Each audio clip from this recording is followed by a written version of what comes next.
رکوع کی حالت میں تکبیر تحریمہ معتبر نہیں ہے۔ چنانچہ اگر کوئی شخص مسجد میں اس وقت پہنچا جبکہ امام رکوع میں جا چکا تھا، اب اس شخص نے جلد بازی میں رکوع میں یا رکوع کے قریب پہنچ کر کے تکبیر تحریمہ کہی تو اس کی نماز شروع نہیں ہوئی۔ بہت سے حضرات کو دیکھا جاتا ہے کہ جب امام صاحب رکوع میں چلے گئے، اب پیچھے وہ تھے، دوڑتے جو ہے آئے اور اللہ اکبر کہا، آدھا اس طریقے سے جھکے تو اللہ اکبر کہے، کھڑے بھی نہیں ہوئے، اللہ اکبر کہے، فوراً اس طریقے سے رکوع کے اندر چلے جاتے ہیں۔ تو چونکہ ان کو یہاں قیام نہیں ملا ہے، اور پھر قیام کے حالت میں چونکہ یہ تکبیر تحریمہ نہیں کہی گئی ہے، اور قیام کے حالت میں ان کا تکبیر تحریمہ کہنا فرض ہے، اور قیام ان کو ملا نہیں ہے، لہذا تکبیر تحریمہ اس صورت میں وہ نہیں کہی گئی تو نماز ان کی نہیں ہوگی۔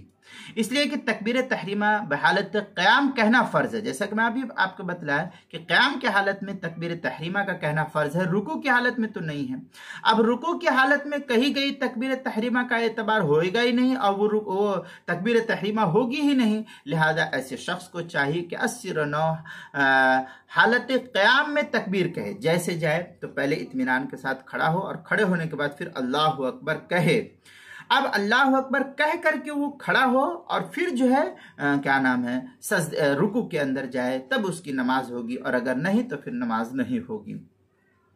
80 و 9 حالت قیام میں تکبیر کہے، اور اگر رکعت چھوٹ جائے تو بعد میں اس کی قضا کر لے، اس میں کون سی جو ہے بڑی مصیبت آ رہی ہے۔ اس لیے اس کا خاص خیال رکھے۔ جو لوگ جلد بازی میں آ کر کے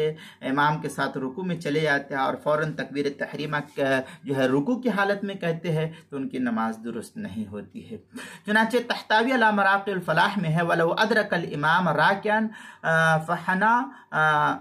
ظہرہ ثم کبر ان کان الی القیام اقرب صح الشروع۔ یہ اس طریقے کی عبارت جو ہے تحتاوی علی مراقی الفلاح کی صفحہ 119 فتاوی شامی، جو زکریا بک ڈیپو دیوبند کا ہندی نسخہ ہے، اس کی دوسری جلد صفحہ 180، فتاوی عالمگیریہ اس کی پہلی جلد صفحہ 68، کتاب المسائل اس کی پہلی جلد صفحہ 305 پر اس کو نقل کیا گیا ہے، وہاں دیکھ سکتے ہیں۔